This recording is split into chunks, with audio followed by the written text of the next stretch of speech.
when you let another people take over your music, when you let another people take over your dance and attach their content to it. They will use your own music and your own dance and your own rap lyrics and your own poetry and your own cultural symbols to carry their message into your body and into your mind, such that you can only respond then to their beck and call and to their wishes.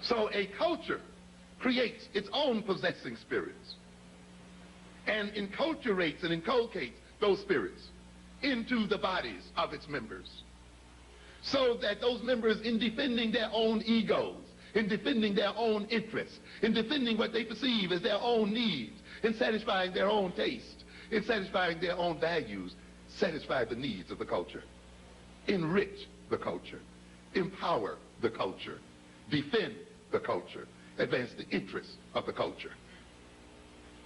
And how then does the culture implant its spirit into its members? It does it in a very strong and primordial way. It uses vehicles. And one of the major vehicles it's used is music, rhythm, song, dance. A culture involves people moving what? Together, in tandem, in rhythm. It involves them having the same temporal sense, the same kind of time clock, so that they can move in synchrony, one with the other. And music is about synchrony. Poetry is about synchrony. Song is about synchrony. Music is about symbols. And you see, ultimately, it is through symbols that you evoke behavior from people. So when a culture creates symbols, those symbols are designed to evoke particular types of reactions and feelings and moods in its members. And a culture establishes the potency of those symbols through ritual, through song, and through dance. And one of the best ways then to inculcate cultural values, a cultural spirit, is through entertainment. Is while the members are being entertained, while they are feeling good, the song is carrying the cultural values into the mind and into the body. The lyrics that represent the cultural interest, the lyrics that represent cultural values, are being carried on the vehicle of the music, carried through the vehicle of the poetry. The togetherness, the cooperativeness, the mutual movement together and the synchrony of the culture is being entrained through the music and through the rhythm of the dance.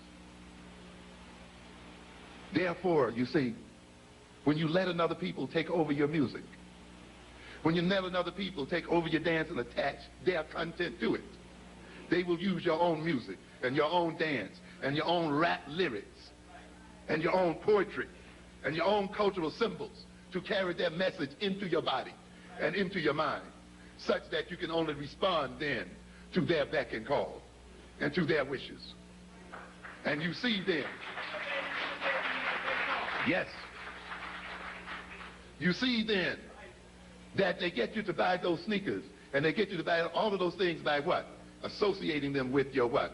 Your music, with your cultural symbols, you see, with your poetry, with your rhythms. And so they attach their content to our rhythm, their content to our song. Yes. But in a way, they take our own instruments and turn them against the self. Notice how quickly, when one of our youngsters was rhyming "kill the police," that kind of content was washed right out immediately. Yes. But what wash out occurs when they sing about shooting each other with their Glocks and the other things? When their contents of self-destructiveness ride on the rhythm of their song and of their dance. And when the symbols are loaded then with self-destructive elements and content. So what are we saying here then? That enculturation is the process of building in responsivity and ultimately responsibility, the ability to respond to a particular call. And we then have appropriately enculturated ourselves when we can respond to our own culture and to our own values and to our own needs.